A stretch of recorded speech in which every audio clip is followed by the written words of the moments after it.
This is Electric Universe Eyes, and today I have some interesting left-hand path reading from the book Liber, Null, and Psychonaut by Peter J. Carroll. I'm going to cover two sections here, starting with page 72, entitled Random Belief. Various stages in the belief cycle of the self are provided in the following sections. Try each or any of them for a week, a month, or a year. This exercise may save one an unnecessary incarnation or two. It may also help to make clear the aeonic mechanism which creates the various psychic millenniums of past and future history. The beliefs are given in order, with number 1 understood to follow on from number 6 in a circle. Atheism and chaosism are presented in both their early and degenerate phases to make clear the stages of change and to permit the use of the sacred cube. Dice option number 1, paganism. The gods show themselves in all things, in the elements, tempestuous and placid by turns, in the seas, the mountains, the green fields, in the hail and in the lightning. They show themselves as various animals, and they show themselves in metals and in stones. Most of all, they show themselves in the mind of man, impelling him to love, to war, to fortune, or to disaster.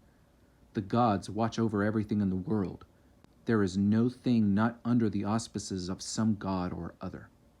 For in all things there is both substance and essence. The gods came out of chaos, and from the gods came the essences of all things. Some gods giving essences to some things and others to different things. Man contains the essences of all the gods.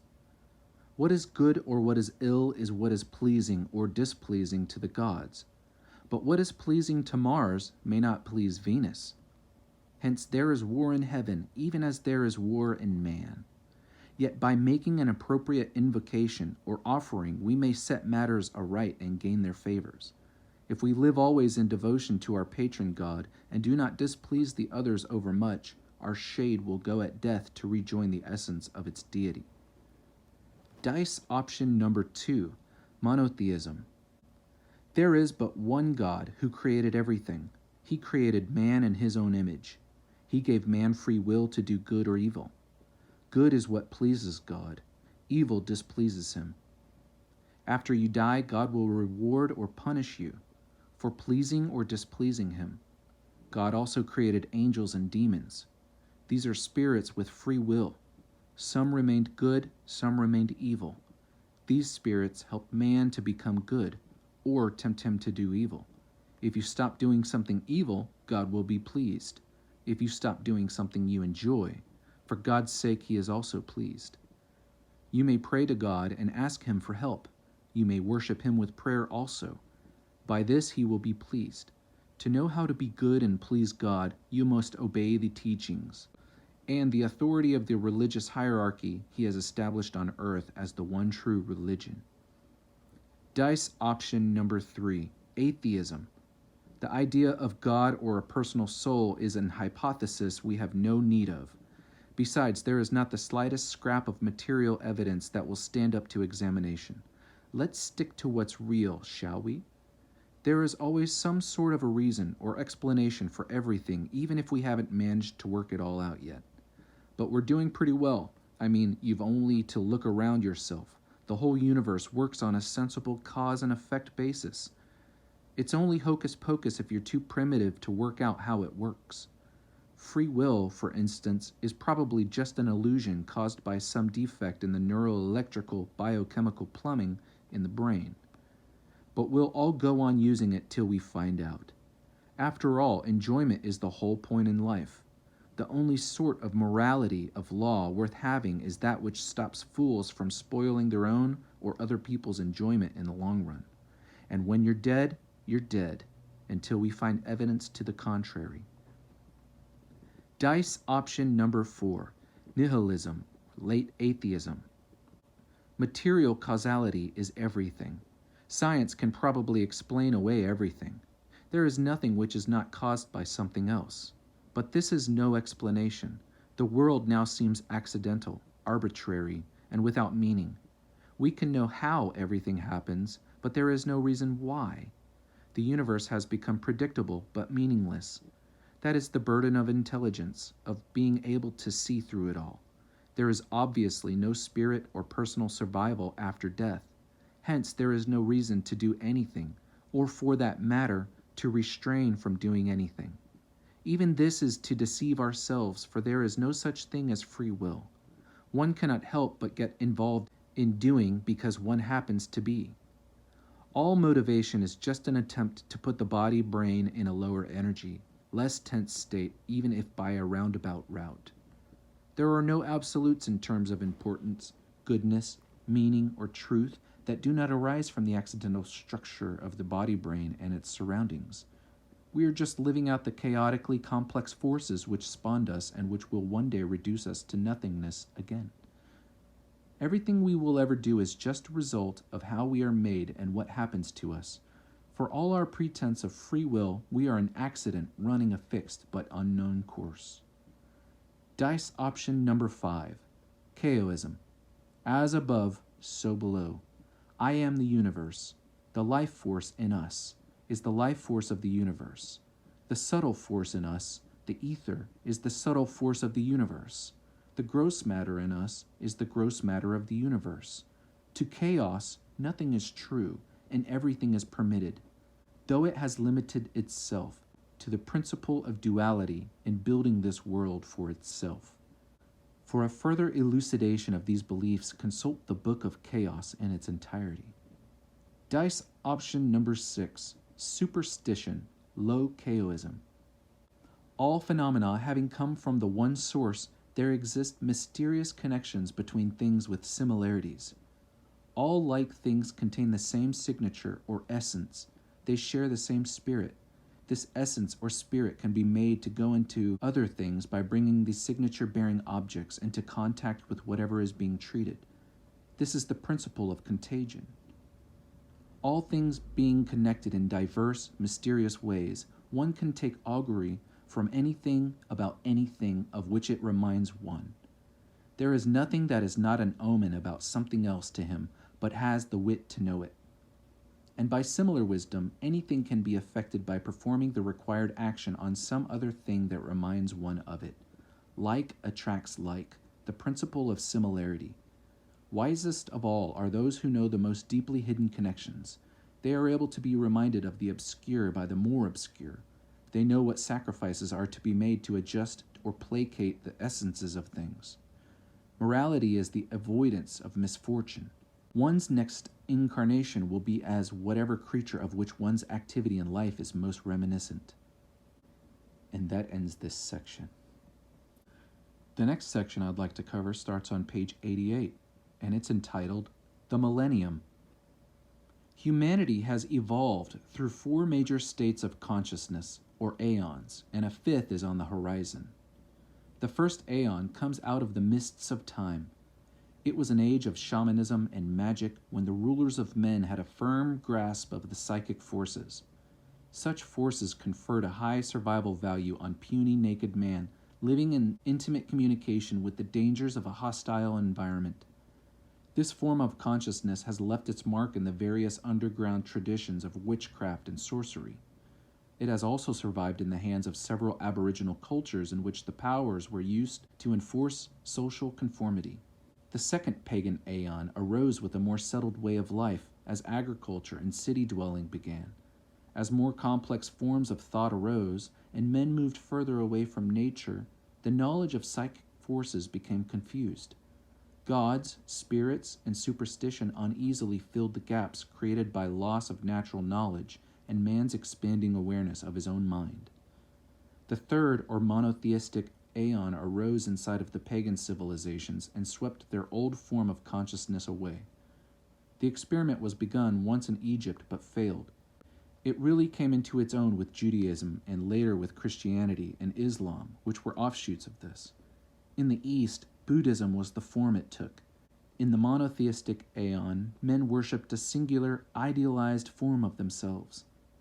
The atheistic aeon arose within Western monotheistic cultures and began to spread throughout the world, although the process is far from complete. It is far from being a mere negation of monotheistic ideas. It contains the radical and positive notions that the universe can be understood and manipulated by careful observation of the behavior of material things.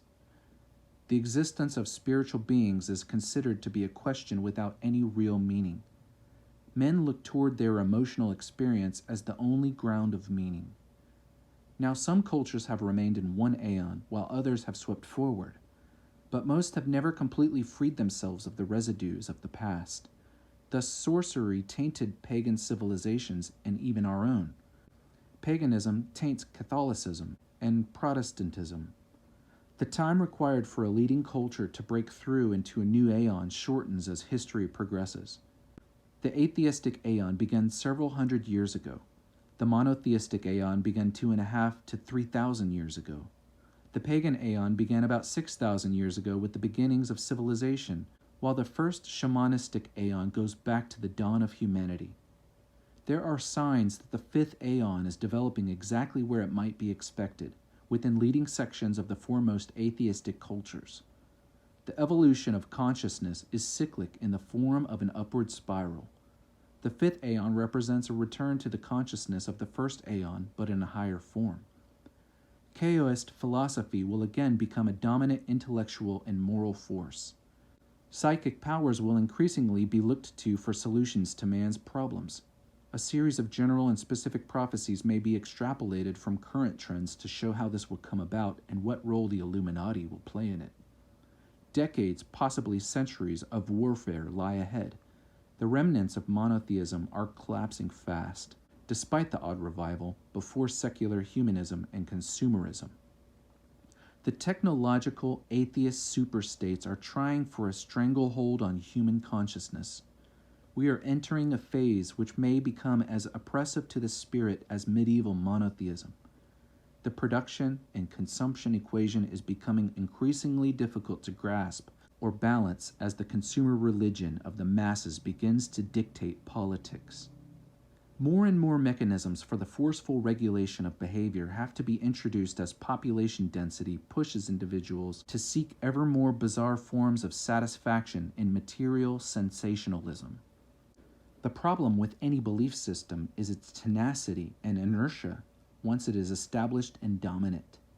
The medieval religions murdered millions to protect their hegemony. Innumerable crusades, jihads, burnings, and massacres were committed. In the end, no level of persecution could stave off the inevitable ascendancy of atheism. Now it is the atheist superstates which are supplying the arms and dropping the bombs in support of the hegemony of consumer capitalism or consumer communism. And this is only the beginning. The blind logic of technology and consumerism will cause alienation, disaffection, greed, and identity crisis to rise to such catastrophic levels that the situation may explode into a very destructive war. There may be a breakdown of society which may take the form of an anti-technological jihad. These will not resolve the contradictions of the system, but merely introduce a new dark age and slow the changes down. However momentous these events may seem, if they happen, they will not affect the movement of consciousness in the long run. They will only affect its timing.